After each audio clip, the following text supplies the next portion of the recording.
자, 오늘의 주제는요. 네. 급발진 사고. 이야, 급발진. 그 지난 그 몇 개월 전에 그 시청 앞에서도 9명. 네, 9명이나 이렇게 됐고.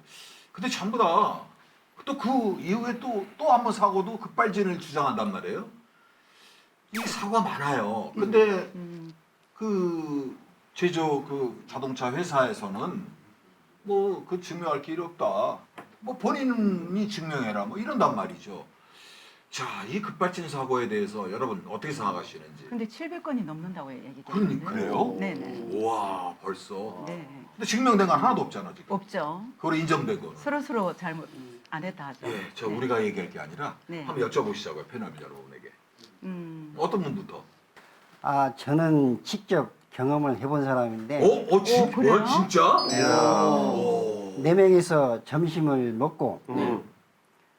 잘 먹었다 와가지고 걸어오고 그 자동차 있는 사장 보고 차 좀 빼라고 먼저 가서 빼라고 했는데 갑자기 돌담에다 왕 그 밥이 부딪혀가지고 그래서 이제 내가 농담삼아 왜 밥을 잘 넣어놓고 왜 저래? 뭐 애인이 뭐 그만 만나자고 카톡이 왔나 왜 그러냐 뭐. 그랬더만은 왜 그러냐고 했더만은 이제 문 열고 길에서 나오면서 나 아무 짓도 안 하고 시동만 걸었어. 급발진이구나. 그래서 아 이게 흔히 얘기하는 급발진이구나. 근데 이제 앞에 담벼락이 없었으면은 앞에 튀었으면은 큰일 나. 그럼요, 사람만. 막 광년에 질주해가지고 물레 두고 얻어먹고 경찰서 왔다 갔다 하고 계신 게 뻔했어요. 조사받으러.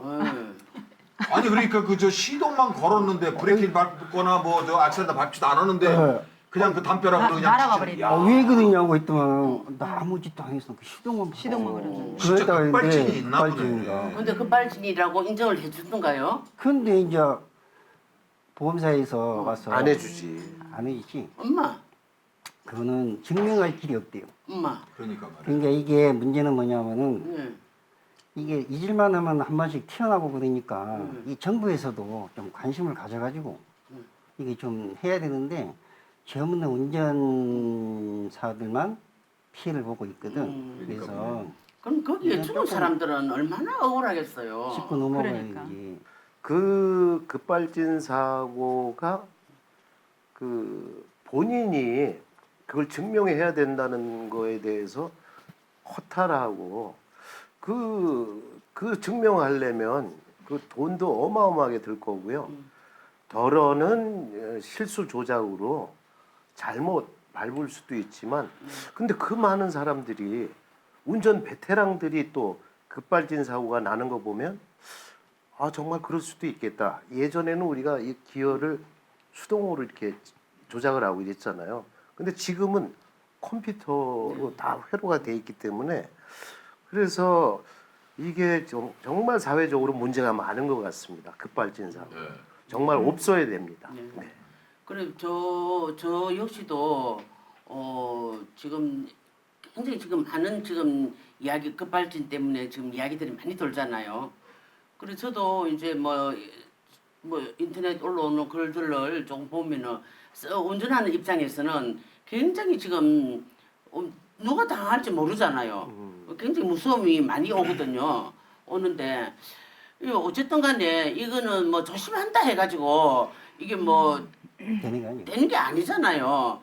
근데 뭐 어쨌든 간에 피를 분명히 집어넣고 주차를 해라. 또 잘못 밟으면은 안 된다. 이런 글들도 올라오고 하니까 아직까지는 뭐 어쨌든 간에 급발진에 대해서는 저는 아직까지 인식이 잘 안 돼요. 어쨌든 간에 잘 모르겠어요.